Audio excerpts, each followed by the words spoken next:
a short series of visual snapshots.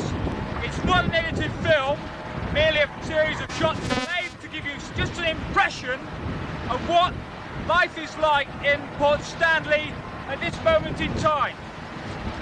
Behind me you see Hercules, the daily flight coming in, obviously the probe on top for its flight refueling, and beyond that a very heavily worked Royal Engineer activity airfield. Directly behind me the control tower, which has been dramatically improved in the last 3 months.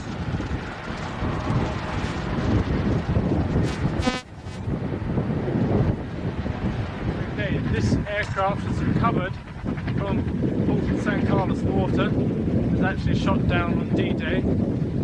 And the pilot did a very good job of actually landing it in the water, but otherwise most of the perspex just smashed in the shots which caught the pilot. Also bullet holes went through into the aircraft itself. While recovering the aircraft we found that the main rotor gearbox is completely corroded. Magnesium gearbox, nothing left of it at all. Any other details?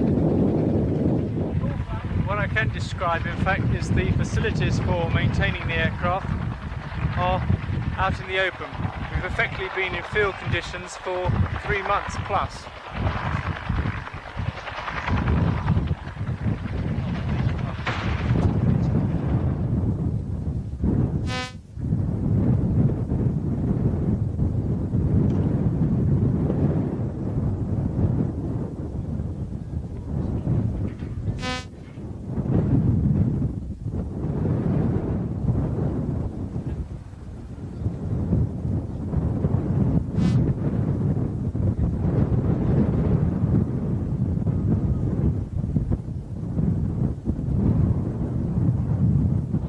Right, within the hangar, this is the Beaver hangar. During the war, the actual hangar was shot up by a Harrier and we patched over most of the holes, but it still remains quite leaky. The power source is off the mains, but the majority of the lighting was shot out during the war and we haven't had time to fix it yet. The projects that we set the detachment from 70 aircraft workshops was the recovery of very expensive engines out of the Argentine helicopters, in this case the Pratt & Whitney twin pack from Bell 212, and also from engines out of the Pucara aircraft. These engines are the Asazu 16G. As you can see, we don't really have any proper facilities for mounting the aircraft. The Asazu 16G out of Pucara, they're all free turning. In a lot of cases, I imagine the innards would be quite acceptable for reconditioning and putting back into a new engine. This is Two-Field Workshop. It used to be the old Royal Marine Commando barracks. Unfortunately, on their advance into Stanley, they decided that they really didn't want to live here again, so they blasted the hell out of the place.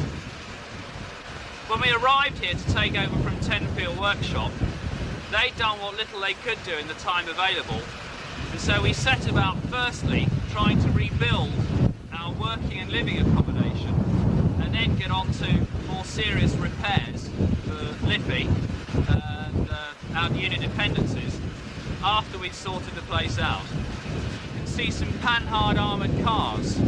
The one to my immediate right was donated by the General to the Island Defence Force as the War Memorial. It's the best one of approximately 10 that were left behind by the former inhabitants. We have utilised one panhard ourselves by removing a turret and hopefully fitting it with a winch as a workshop tug vehicle. Behind the panhards is the R&I vehicle park, where we have vehicles awaiting labour and spares, etc.